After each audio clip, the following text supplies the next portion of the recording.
الله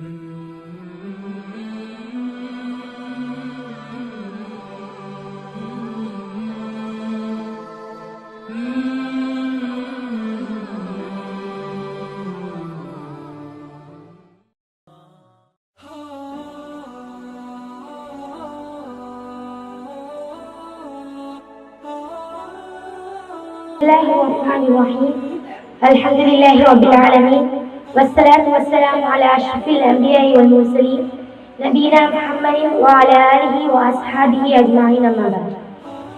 அன்புக்குரிய சகோதரிகளே, தாய்மார்களே, உங்கள் அனைவருக்கும் என் இனிய சலாம். அஸ்ஸலாமு அலைக்கும் வரஹ்மத்துல்லாஹி வபரகாத்துஹு. மலக்குமார்கள் சூழ்ந்திருக்கும் இச்சந்தையில் உங்களையும் என்னையும் இங்கு சேர்த்த எல்லாம் அல்ல அல்லாஹ்வுக்கே எல்லா புகழும். அல்ஹம்துலில்லாஹ். இந்த இடத்துல உங்க எல்லாருக்குமே ஒரு சந்தேகம், ஜகாத்து ஃபித்ரை எப்ப கொடுக்கணுங்கிறது. அதுக்கு சிலவங்க என்ன செய்யறாங்கன்னா, நோம்போட ஆரம்பத்திலேயே ஜகாத்து ஃபித்ரை கொடுக்காங்க, சிலவங்க நடுப்பகுதியில கொடுக்காங்க, சிலவங்க இறுதி கட்டத்துல கொடுக்காங்க. இதுல எது உயர்ந்த அந்தஸ்துடைய நம்ம பார்க்கணும்டா, நபி ஸல்லல்லாஹு அலைஹி வஸல்லம் அவர்களுடைய சுன்னாவை பார்க்கணும். அதாவது ஹதீஸ். நபி ஸல்லல்லாஹு அலைஹி வஸல்லம் அவங்க கூறுறாங்க, அடிமைகள், அடிமை அல்லாத மற்றவர்கள், ஆண்கள், பெண்கள், பெரியோர், சிறியோர் ஆகிய அனைத்து முஸ்லிம்கள் மீதும் ஸகாத்துல் ஃபித்ர், அதாவது நோன்பு பெருநாள் தர்மத்தை நபி ஸல்லல்லாஹு அலைஹி வஸல்லம் அவங்க கடமையாக்கியிருக்காங்க.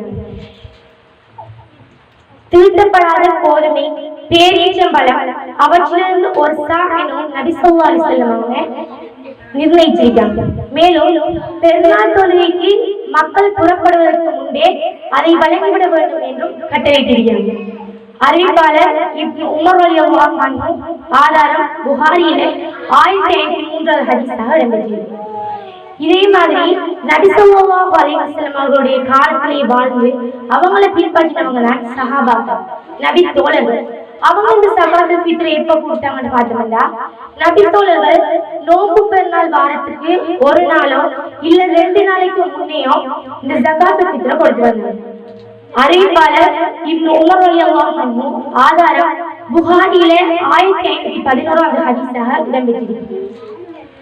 ஏன் நம்ம இந்த ஸகாத்துல் ஃபித்ரை கொடுக்கணும்னு சொல்லிச்சேன்னா, நோன்பு நோற்றவர் வீணான காரியங்களில் ஈடுபட்டதற்கு பரிகாரமாகவும் ஒரு ஏழைகளுக்கு உணவளிக்கும் பொருட்டும் நபி ஸல்லல்லாஹு அலைஹி வஸல்லம் இந்த நோன்பு பெருநாள் தர்மத்தை கடமையாக்கியிருக்கிறாங்க. அறிவிப்பாளர் இப்னு அப்பாஸ் ரலியல்லாஹு அன்ஹு, ஆதாரம் அபூ தாவூத்ல 1371வது ஹதீஸாக இடம்பெற்றிருக்கு. அடுத்தது இன்னும் ஒரு சந்தேகம், சாஹாண்டா என்ன, முத்துண்டா என்னன்னு. அதாவது சாஹாங்கிறது நம்முடைய 2 கைகளாலையும் 4 அல்றதா சா. அதாவது பேரீச்சம்பழமா இருக்கட்டும், தீட்டப்படாத கோதுமையா இருக்கட்டும், அதால 2 கைகளையும் சேர்த்து 4 அல்றதுதான் சா. ஒரு முத்து, அதாவது 2 கைகளாலையும் 1 அல்றதுதான் முத்து. இதை நீங்க உங்களோட குடும்ப தலைவர்களுடைய கையால் அழினாலும் அது பொருத்தமானது.